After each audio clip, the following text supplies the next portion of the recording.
옛날 옛적 영조왕 시대에 박봉식이라는 관리가 살고 있었습니다.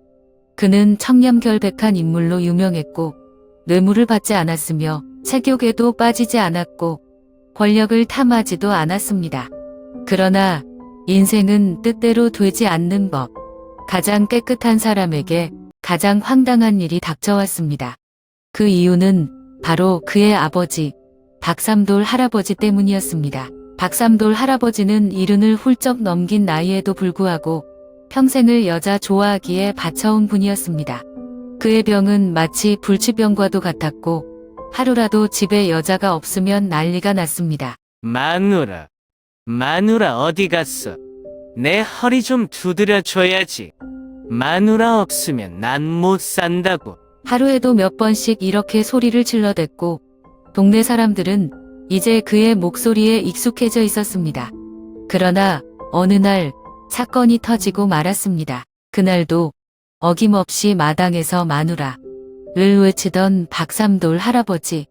하지만 오늘은 이상하게도 집안에 여자의 그림자조차 없었습니다. 이럴 수가 없어. 마누라가 어디 갔단 말이냐? 불안해진 박삼돌 할아버지는 지팡이를 짚고 마을 장터로 나섰습니다. 그리고 그곳에서 마침 두부를 팔고 있던 한 젊은 여인이 있었습니다. 그녀는 새하얀 얼굴에 살짝 분홍빛이 도는 볼을 가진 마치 천상의 선녀처럼 아름다웠습니다. 마누라, 드디어 찾았어. 그렇게 외치며 그 여인을 와라 끌어안았습니다. 아이고, 박 할아버지, 또 시작이네. 이번엔 장터에서 난리를 치네. 하하. 동네 사람들은 박삼돌 할아버지를 보고 배를 잡고 웃었습니다. 반면 두부를 팔던 여인은 얼굴이 창백해졌습니다. 저기요, 할아버지. 이분은 당신 마누라가 아니에요. 아니야. 이 손길, 이 목소리, 이 향기. 틀림없이 내 마누라야. 결국 동네 사람들이 나서서 할아버지를 뜯어말렸고 젊은 여인은 겁에 질려 두부를 다 버려두고 도망쳤습니다. 이 소동이 마을 곳곳에 퍼지면서 박봉식은 얼굴을 들고 다닐 수가 없었습니다. 그동안 청렴결백한 관리로 명성을 떨치던 박봉식이었지만 이제는 저거 박삼돌 할아버지 아들이잖아. 하하하 라는 조롱을 듣는 처지가 되었습니다. 이대로는 안 되겠어. 아버지를 돌볼 사람이 필요해. 그는 더 이상 버틸 수 없었고 결국 관직을 내려놓고 고향으로 내려가기로 결심했습니다. 관직을 내려놓고 고향으로 내려온 박봉식. 하지만 집안 분위기는 여전히 엉망이었다. 아버지를 그냥 두었다간 언젠가는 정말 동네 사람들이 우리 집을 뒤엎을지도 몰라. 아내와 상의 끝에 박봉식은 특별한 하녀를 고용하기로 했다. 그리고 결국 마을에서 유명한 한 여인을 찾아냈다. 그녀의 이름은 홍말자. 홍말자는 미모와 강한 성격으로 유명한 과부였다. 그녀의 남편은 오랫동안 병을 앓고 있었고 가난 때문에 말자는 하루하루 힘겹게 살아가고 있었다. 그러나 그녀는 단순한 여자가 아니었다. 마을에서는 그녀를 동네 호랑이라 불렀다. 말자한테 걸리면 그 어떤 고집 센 노인도 순한 양이 된다더라. 그녀는 오만한 부자들도 한 방에 제압한대. 이런 소문을 듣고 박봉식은 말자를 집으로 불러들였다. 말자는 처음 박삼돌을 보자마자 두 손을 허리에 얹고 당당하게 말했다. 이봐요. 할아버지, 오늘부터 내가 당신의 마누라야. 하지만 보기만 해야지 손대면 안 돼. 그 말을 듣자마자 박삼돌은 두 눈을 동그랗게 뜨더니 갑자기 박장대소를 터뜨렸다. 마누라, 나는 당신을 사랑하게 되었어. 집안 식구들은 순간 말을 잃었지만 말자는 태연하게 박삼돌을 쳐다보며 말했다. 좋아요. 그럼 앞으로 나는 당신의 마누라고 생각하세요. 하지만 규칙이 있어요. 첫째, 내 허락 없이 절대 손대지 말 것. 둘째, 하루에 3번 이상 마누라라고 부르지 말 것. 셋째, 이상한 짓 하려다가 걸리면 바로 밥분기. 박삼돌은 잠시 멍하니 말자를 바라보다가 이내 미소를 지으며 말했다. 아이고, 마누라. 너무 멋지구나? 나는 벌써부터 가슴이 두근두근거려. 말자는 콧방귀를 뀌며 대꾸했다. 두근거리는 건 혈압 때문이에요. 할아버지, 괜히 헛된 꿈 꾸지 마세요. 그날부터 홍말자의 훈련이 시작되었다. 홍말자가 박씨 가문에 들어오고 난 후 박삼돌의 얼굴에는 하루 종일 미소가 떠나지 않았다. 매일 아침 말자가 방을 청소하며 스쳐 지나가기만 해도 그의 눈은 반짝반짝 빛났고 말자가 밥을 차려주면 손을 떨며 젓가락을 집었다. 마누라, 밥이 아주 맛있구려. 당신 손맛이 이렇게 좋을 줄이야. 그 손맛이 아니라 그냥 원래 맛있는 밥이에요. 할아버지, 그렇게 말하면서도 말자는 박삼돌이 더 이상 장터에서 난동을 부리지 않는 걸 보고 나름 만족해했다. 그 평온했던 나날 속에서 어느 날 밤 엄청난 사건이 벌어지고 말았다. 그날 밤 집안 모든 사람들이 깊이 잠들어 있을 무렵 고요한 밤을 깨뜨리는 끔찍한 비명이 울려 퍼졌다. 아, 귀신이야. 귀신이 다리가 있어. 비명 소리에 놀란 가족들이 일제히 박삼돌의 방으로 뛰어갔다. 문을 열자마자 보인 광경은 그야말로 충격적이었다. 박삼돌은 이불 속에 꽁꽁 숨어 부들부들 떨고 있었고 그 맞은편에서는 홍말자가 침대 위에서 쪼그려 앉아 있었다. 머리는 헝클어져 있고 눈은 부릅뜬 채 새벽의 달빛을 받아 기이한 형상을 하고 있었다. 설마 내가 모를 줄 알았어?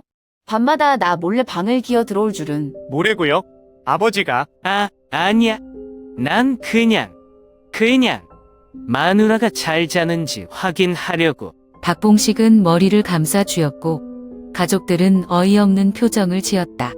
하지만 홍말자는 여전히 쏘아보며 말했다. 좋아. 할아버지, 앞으로 내 방 근처에 얼씬도 하지 마요. 안 그러면 진짜 귀신을 보여줄 테니까. 그 말을 듣자마자 박삼돌은 덜덜 떨며 이불을 더 깊이 덮었다. 알았어. 마누라, 나는 이제 얌전히 있을게. 그날 이후 박삼돌은 더 이상 말자의 방 근처에 얼씬도 하지 않았다고 한다. 홍말자는 단순히 박삼돌을 돌보는 것뿐만 아니라 박봉식 부부의 집안일도 도맡아 했다. 그녀가 들어오고 나서부터 집안이 정리되고 밥상은 풍성해졌으며 무엇보다 박삼돌이 더 이상 동네에서 난동을 부리지 않았다. 이런 공로를 인정받아 박봉식은 그녀에게 넉넉한 품삯을 주었고 덕분에 말자는 아픈 남편을 위한 약을 살 수 있었다. 어느 날 마을에서 갑자기 놀라운 소문이 돌기 시작했다. 아니, 들었어?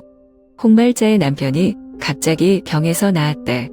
몇 년 동안 병상에 누워있던 사람이 하루아침에 벌떡 일어났다더라. 이야기를 들은 사람들은 믿을 수 없다는 표정을 지었다. 말자가 보약이라도 먹였나? 아니면 어떤 신비한 치료법이라도 썼나? 며칠 후 진실이 밝혀지면서 온 마을이 발칵 뒤집혔다. 사실 홍말자가 남편을 치료한 방법은 전혀 신비롭지 않았다. 오히려 그야말로 충격적이었다. 매일 밤 남편의 침대 곁에 앉아 그녀는 엄청난 기세로 소리쳤다. 이봐요. 어서 일어나요. 안 그러면, 남편은 겁에 질린 눈으로 아내를 바라보았다. 안 그러면 나는 박삼돌 할아버지랑 결혼할 거야. 그 말이 떨어지자마자 원래 병으로 누워 있어야 할 남편이 벌떡 일어나더니 두 손을 흔들며 소리쳤다. 안 돼.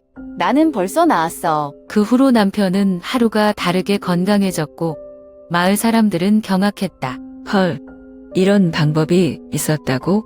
아니, 홍말자 무섭다. 진짜 무섭다. 혹시 내 남편이 아프면 나도 써볼까? 이후로 홍말자는 전설적인 치료사라는 새로운 별명을 얻었고 남편을 살려낸 그녀의 기적 같은 이야기는 마을 전역에 퍼졌다. 그리고 박삼돌은 이 소식을 듣고 이렇게 중얼거렸다. 마누라, 만약 내가 병이 나도 그런 방법으로 치료할 건가? 그럼요. 걱정 마세요. 할아버지. 필요하면 매일 밤 소리쳐 드릴게요. 그 말을 듣자 박삼돌은 순간 오싹한 표정을 지으며 등을 돌렸다. 그 후로 그는 절대 아프다는 말을 하지 않았다고 한다. 박삼돌이 홍말자에게 한눈에 반한 지도 꽤 오랜 시간이 흘렀다. 그동안 집안은 평온했고 박봉식도 한숨 돌릴 수 있었다. 그런데 어느 날 이제 그만해야겠네요.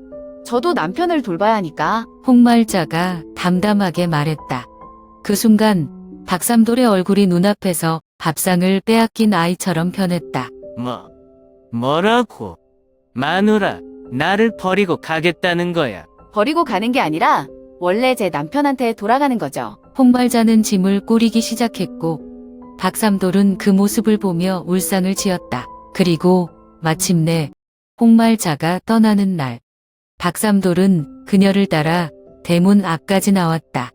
그의 눈에는 눈물이 고여 있었다. 마누라, 나는 당신이 너무 보고 싶을 거야. 그의 목소리는 가늘게 떨리고 있었고 심지어 어깨까지 들썩이고 있었다. 그러나 홍말자는 짐을 단단히 들고 익숙한 표정으로 한숨을 쉬었다. 에이, 참. 할아버지. 내가 없으면 또 다른 마누라 찾으러 다닐 거잖아요? 그 말에 박삼돌이 움찔했다. 아니, 그런 게 아니라 나는 진짜로. 그러나 그의 귓끝까지 새빨개진 걸 본 홍말자는 피식 웃으며 말했다. 됐어요. 할아버지. 아무튼 건강하시고 또 장터에서 난동 부리면 안 돼요? 노력해볼게. 그렇게 홍말자는 시원섭섭한 표정으로 떠났다. 그녀가 골목을 돌아 사라지자 박삼돌은 한동안 대문 앞에서 멍하니 서 있었다. 홍말자가 떠난 후 박삼돌은 한동안 우울한 듯 보였다. 그는 더 이상 집안에서 마누라를 외치지 않았고 시장에 나가서도 예전처럼 난동을 부리지 않았다. 어라? 저기 박 할아버지 또 있네. 맨 젊은 주막 주모랑 얘기 중이잖아. 그렇다. 박삼돌은 변한 것이 아니라 그냥 새로운 목표를 찾았을 뿐이었다. 그는 어느새 마을 주막의 주모에게 다정한 눈빛을 보내고 있었다. 마누라, 아니, 주모양 오늘 밤은 따뜻한 막걸리 한 잔 어때? 하하. 박 할아버지는 정말 변하지 않는구나. 다행히도 홍말자가 남긴 훈련 효과 덕분에 박삼돌은 예전처럼 심하게 문제를 일으키지는 않았다. 이제 박봉식은 다시 조정으로 돌아갈 수 있었다. 드디어 내 인생을 다시 찾을 수 있겠군. 이후로 박봉식은 다시 조정에서 근무하며 예전의 명성을 되찾았다. 한편 박삼돌과 홍말자의 기막힌 이야기는 마을 사람들 사이에서 입에서 입으로 전해지며 진짜 말자가 아니었으면 박 할아버지 아직도 난동 부렸을 거야. 근데 그 치료법 우리 집에도 써볼까? 그러다 남편이 도망가면 어쩌려고? 그렇게 박삼돌, 홍말자, 그리고 기상천 외환 병 치료법의 이야기는 오랫동안 마을 사람들의 웃음거리가 되었다. 그리고 훗날 이 이야기는 호랑이 하녀와 사랑에 빠진 노인이라는 제목으로 전설이 되어 전해졌다고 한다.